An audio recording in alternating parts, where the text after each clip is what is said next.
आज आपण महाराष्ट्रातील जमीन आणि बांधकाम क्षेत्रात झालेल्या अतिशय मोठ्या आणि ऐतिहासिक बदलाबद्दल सविस्तर माहिती घेणार आहोत. अनेक वर्षापासून लोकांना त्रास देणारी येणे परवानगी म्हणजेच नॉन ॲग्रिकल्चर परमिशन ही प्रक्रिया आता रद्द करण्यात आलेली आहे. त्याचबरोबर येणे कर देखील रद्द करण्यात आलेला आहे. पण हा बदल नेमका काय आहे, आता कोणाला परवानगी घ्यावी लागेल, पुढील प्रक्रिया काय असेल, सातबारावर काय बदल होतील, बँक कर्जावर काय परिणाम होईल, आजच्या या व्हिडिओमध्ये आपण हे सर्व मुद्दे A to Z समजून घेणार आहोत. सर्वप्रथम समजून घेऊया की येणे परवानगी म्हणजे काय. जर मित्रांनो एखादी जमीन शेतीची असेल, त्या जमिनीचा वापर तुम्हाला बांधकाम, उद्योग, गोडाऊन, दुकान किंवा इतर कोणत्याही गैरशेती करण्यासाठी करायचा असेल तर आधी त्या जमीन वापराचा शेतीवरून गैरशेती असा बदल करावा लागत असे. यालाच येणे म्हणजे नॉन ॲग्रिकल्चर कन्व्हर्जन असे म्हणतात. ही प्रक्रिया जमीन महसूल संहिता 1966 अंतर्गत चालत होती. त्या कायद्यानुसार जिल्हाधिकाऱ्यांकडून स्वतंत्र येणे परवानगी घ्यावी लागत असे. परवानगी मिळाल्यानंतर सनद दिली जात असे आणि त्यानंतर सातबारा उतार्यावर जमिनीचा वापर बदल नोंदवला जाई. ही प्रक्रिया अनेकदा महिने किंवा वर्षानुवर्षे चालायची. महसूल कार्यालयात वारंवार फेऱ्या माराव्या लागत. कागदपत्रांची तपासणी, हरकती, नोटिसा तसेच पडताळणी या सर्व टप्प्यांमुळे सामान्य नागरिक आणि बिल्डर दोघांनाही मोठा त्रास होत असे. आता सर्वात महत्त्वाचा प्रश्न म्हणजे यात आता बदल काय झालेला आहे. महाराष्ट्र शासनाने महाराष्ट्र जमीन महसूल संहितेमध्ये दुरुस्ती करून स्वतंत्र येणे परवानगी घेण्याची अट रद्द केली आहे. म्हणजे आता जिल्हाधिकाऱ्यांकडून वेगळी येणे परवानगी घेण्याची गरज नाही.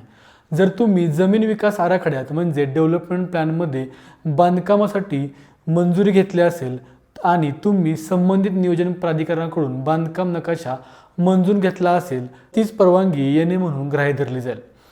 म्हणजे पूर्वी दोन स्वतंत्र प्रक्रिया होत्या, एक महसूल विभागाकडून येणे परवानगी आणि दुसरी नगररचना किंवा महानगरपालिकेकडून बांधकाम नकाशा मंजुरी. आता ही दुहेरी प्रक्रिया संपली आहे.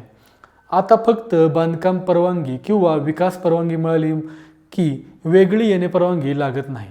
आता यात दुसरा बदल म्हणजे येणे कर. पूर्वी ज्यांची जमीन गैरशेती केली होती त्यांना दरवर्षी येणे कर भरावा लागत असे. हा कर जमिनीच्या प्रकारानुसार आणि वापरानुसार आकारला जाई. आता हा वार्षिक येणे कर पूर्णपणे रद्द करण्यात आलेला आहे. म्हणजे एकदा रूपांतर झाले की पुढे दरवर्षी कर भरण्याची गरज नाही. पण याचा अर्थ असा नाही की कोणतेही शुल्क भरावे लागणार नाही. सरकारने वार्षिक कर काढून टाकला असला तरी एकदाच भरायचे रूपांतर अधिक मूल्य म्हणजे कन्व्हर्जन प्रीमियम ठेवले आहे.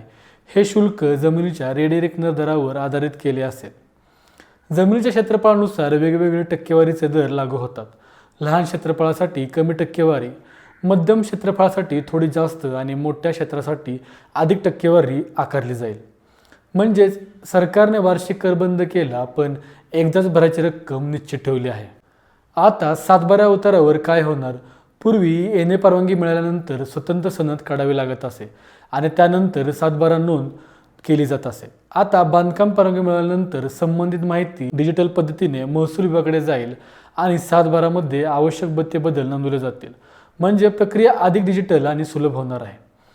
आता बँकांच्या कर्जावर काय परिणाम होईल. पूर्वी बँका गृहकर्ज किंवा प्रोजेक्ट फायनान्स देताना येणे सनदीची मागणी करत असत. अनेक वेळा केवळ येणे परवानगी प्रलंबित असल्यामुळे कर्ज अडकत असे. आता वेगळी येणे परवानगीच लागत नसल्यामुळे बांधकाम परवानगी आणि इतर आवश्यक कागदपत्रे पुरेशी ठरतील. यामुळे कर्ज प्रक्रिया जलद होण्याची शक्यता आहे. या निर्णयाचे काही फायदे आहेत.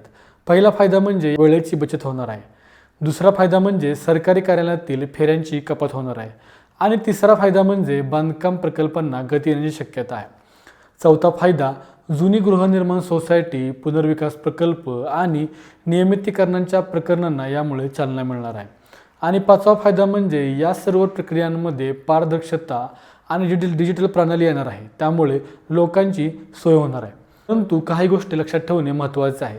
येणे परवानगी रद्द झाली असली तरी बांधकामासाठी नगररचना नियम, झोनिंग नियम, पर्यावरणाच्या परवानग्या, अग्निशामक परवाना तसेच इतर कायदेशीर अटी लागूच राहतील. म्हणजे परवानगी रद्द म्हणजे पूर्ण मोकळीक असा अर्थ होत नाही.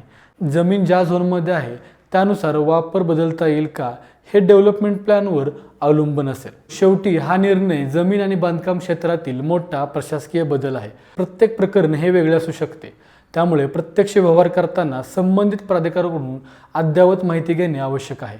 मित्रांनो, जर तुम्ही जमीन खरेदी करणार असाल, बांधकाम करणार असाल, पुनर्वसन प्रकल्पात सहभागी असाल किंवा गुंतवणूकदार असाल तर हा बदल तुमच्यासाठी अत्यंत महत्त्वाचा आहे।